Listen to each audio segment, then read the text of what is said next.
handpiece has 2 rollers and radio frequency built in at the side.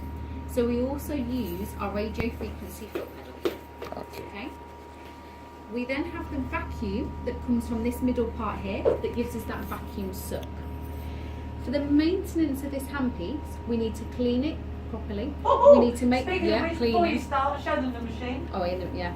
We then, with these rollers, need to make sure that we clear all gel or glycerine from underneath here and clean round. If you look into the centre of that vacuum, you will see a little rubber dinghy. Okay. Within that rubber dinghy, there's now a little microfilter.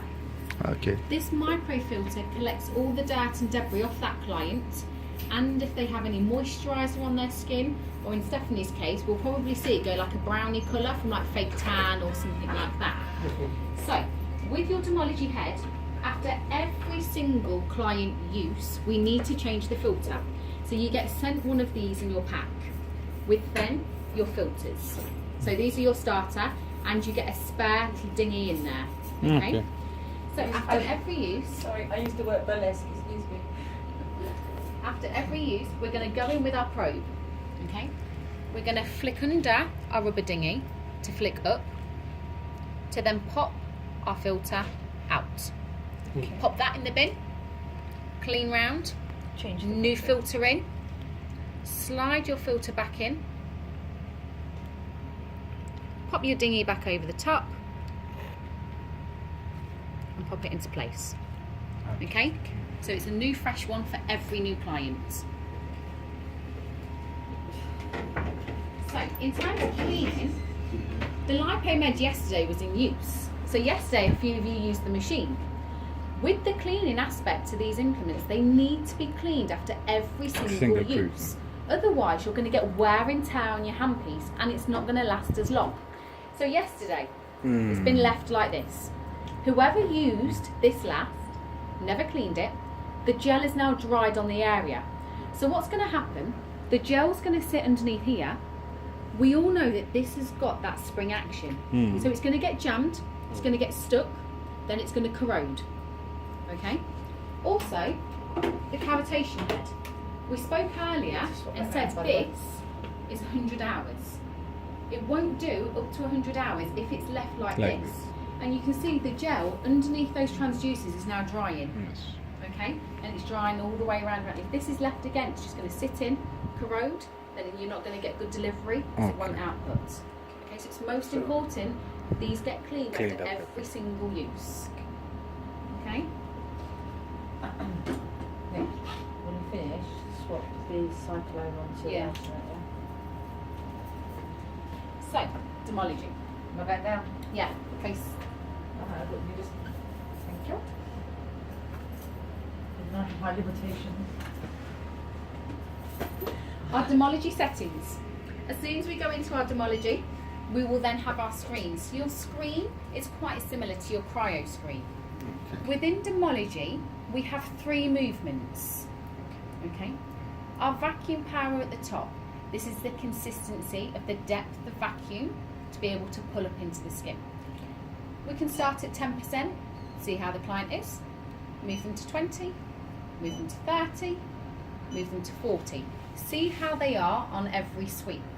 When we first go onto the skin, we're going to get full contact with skin to have a suck up.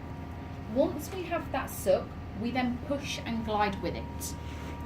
When we do one stroke, we will generally see a slight bit of erythema then coming forward.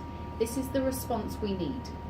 At 10%, it is quite a strong vacuum. At 10%, it can feel a little bit needly and a little bit more pinchy vacuuming. Okay. At 20%, even though it's higher, it's pinchier, but more of a pinch grab. So actually more comfortable. At 30, it's more of a Chinese burn grab pull. Okay. It's based on client sensitivity and what they can take. We then have our radio frequency mode. So radio frequency, do we always have that on pulsed or continuous? Continuous. So we will have that move to continuous. Our radio frequency power is just there as a guideline, so it's just there to promote and help with the flow, keeping that general warmth going to the tissues. So obviously with that, we're just going to sit at around about 50. 50 is quite nice. and we have that pedal as well that we're going on to. With the radio frequency built into this, we don't need to worry about coming on and off skin, because we're not going to spark the client with this, because it's different. It's not as strong as what 50% would be on your med or on your ultimate in terms of the treatment delivery. Okay. We then have your time, which will just stand alone, just keep it at 20. All depends on how the movements are going and how many passes you're doing. We then have modes. So we have mode M1, M2, M3, M4. These are for the motion of suction. So M1 is constant suction. So you'll find that the vacuum will constantly be sucking. If we were to click to M2, it would be suck, suck, stop, suck, suck, stop. Same as M3, it would then go less. Suck, suck, stop, stop. Suck, suck, stop, stop. M4, suck, stop, suck, stop.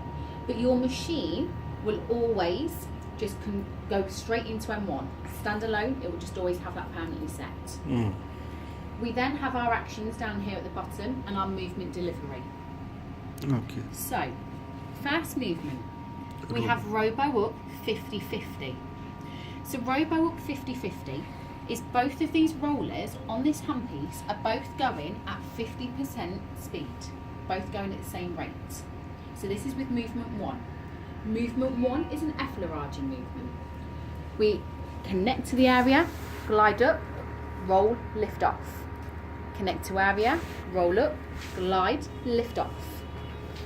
We do 3 passes on each area of skin. So 1, 2, 3. 1, 2, 3. 1, 2, 3. See how the skin is. If we're not seeing any visible erythema, go again. So some clients may take 4 or 5 passes, some will just take that 3. Okay. We then move on to treatment delivery, which is number 2, so movement 2. On movement 2, we now choose out of either robo in or robo out. So robo in is for hard, stubborn cellulite. These rollers are now rolling inwards. So as we suck and roll in, it's almost more of a kneading effect to that hardness on the area. Okay. Robo out is sucking skin but pushing out. Suck, push, suck, push. So that one is for the looseness and tightening. So we either choose robo in for hard, kind of stubborn fat and cellulite, or robo out for the looseness in the area and the tightening we want to do. Then, number 3, we do robo up 20-80. The top roller is going at 20% speed. The bottom roller is going at 18% speed to help with that lymphatic drainage afterwards. Again, we're doing our glide, roll off, glide, roll off with that movement. Okay? Perfect. So,